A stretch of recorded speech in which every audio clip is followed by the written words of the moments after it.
Kami tidak tahu apakah anggota atau ketua DPRD sudah mempersiapkan untuk bertemu dengan kami untuk membicarakan masalah ini.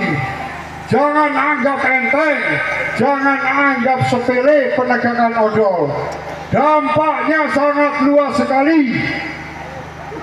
Harga-harga barang akan naik tinggi jika kami harus mematuhi aturan overload atau aturan batas muatan. Jadi ini yang perlu diperhatikan oleh para penguasa, terutama penguasa di Jakarta, penguasa Republik Indonesia. Kami tidak bisa ke sana, kami cukup menyampaikan kepada wakil-wakil kami yang ada di sini.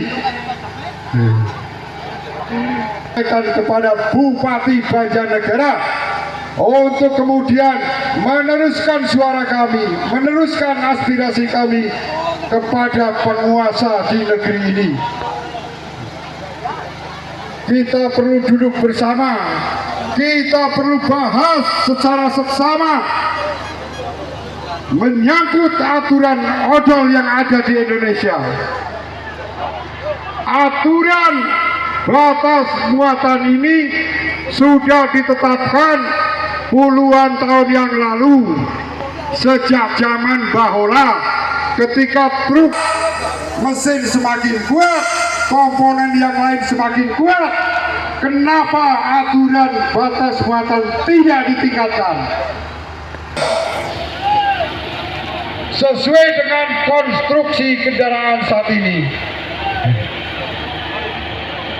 Bapak penguasa di Banjarnegara, harga kendaraan truk ini tengahan miliar. Kalau diharuskan atau dibatasi hanya membawa muatan 4 ton, ini merugikan. Dan dari sisi biaya perjalanan, bapak-bapak semua perlu ketahui bahwa jika aturan odol ditegakkan, muatan truk kecil hanya 4 ton, ini ongkosnya hanya cukup untuk biaya transportasi. Bagaimana dengan perawatan kendaraan? Bagaimana dengan setoran kendaraan ke bank, ke koperasi? Bagaimana dengan ongkos sopir?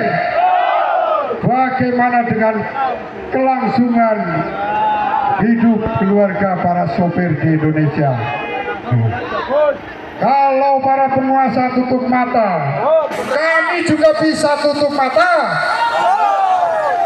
Kami bisa melaksanakan demo ini sampai sebulan ke depan. Coba Anda rasakan, kalau sopir ini mogok kerja 1 bulan, jangankan di Jakarta, di Banjarnegara akan terjadi kelaparan, akan terjadi kekurangan pangan. Sangat dimungkinkan Bupati Banjarnegara juga akan kesulitan mendapat bahan pokok makanan. Bukan hanya memperjuangkan kami sendiri para sopir Indonesia, tapi kami memperjuangkan perekonomian rakyat. Kami memperjuangkan para petani.